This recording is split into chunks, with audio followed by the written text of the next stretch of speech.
দাঁড়াও দাঁড়াও, এটা আমি তোমাদের কাঁচা কলার কোপ্তা বানানোর রেসিপি শেখাচ্ছি না, এটা বানাচ্ছি চিকেন বল রেসিপি। আর যেটাও খুব ইউনিক আর খুব সহজে বাড়িতে কম ইনগ্রিডিয়েন্টস দিয়েই বানানো যায়।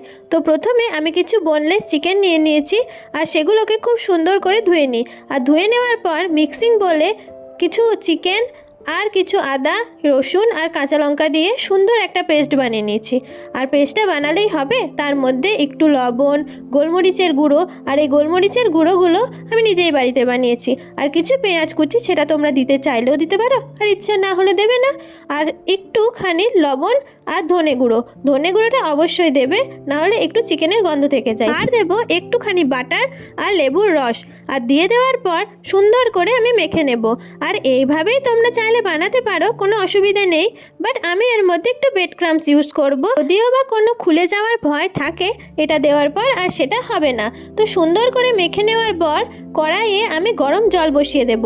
আর যতক্ষণ না জল ফুটবে তোমরা কিন্তু কিচ্ছু করবে না। তো জল যখন এইভাবে ফুটে আসবে তার মধ্যে ছোট ছোট চিকেন বলগুলো দিয়ে দেবে।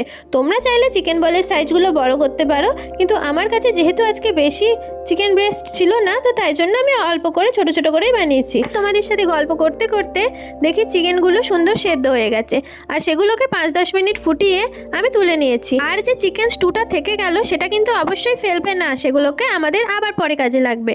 তারপর কড়াইয়ে হালকা একটু বাটার নিয়ে আমি চিকেন বলগুলো দিয়ে দিই। আর চিকেন বলগুলো লাইট ফ্রাই করতে হবে, এই 1-2 মিনিট টুইস্ট করে তোমরা আবার নামিয়ে নেবে। তারপর কড়াইয়ে একটুখানি সাদা তেল দিয়ে তার মধ্যে পেঁয়াজ কুচি, আদা কুচি, রসুন কুচি, একটু টমেটো কুচি আর কয়েকটা বাদাম আর একটা লঙ্কা দিয়ে ভালো করে ভেজে নেবে। আর সবজিগুলো যেমন খুশি টেরা বেড়া কাটলেই হবে, কোনো অসুবিধে নেই, কারণ এগুলোকে ভাজার পর আমরা মিক্সিতে দেব। তো মিক্সিতে দেওয়ার পর যে মশলাটা তৈরি হবে এটাই এই রান্নার মেন মশলা। তারপর ওই কড়াইয়ে একটু তেল দিয়ে সেখানে দিয়ে দেবো একটা এলাচ, কয়েকটা গোলমরিচ আর দারচিনি।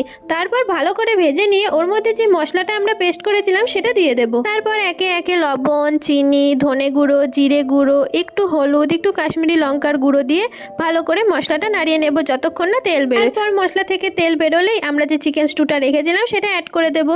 আর ভালো করে ফুটে উঠলেই আমরা চিকেন বলগুলো অ্যাড করে দেবো। চিকেন বলগুলো যখন ফুটে উঠবে তখন তার মধ্যে কাসুরি মেথি পাতা ছড়িয়ে দিয়ে আর একটুখানি গরম মশলা দিয়ে নামিয়ে নিলে রেডি। তারপর ভাত, ফ্রাই, নান, রুটি, পরোটা যার সাথে খুশি খাও, সব কিছুর সাথেই দারুণ লাগে।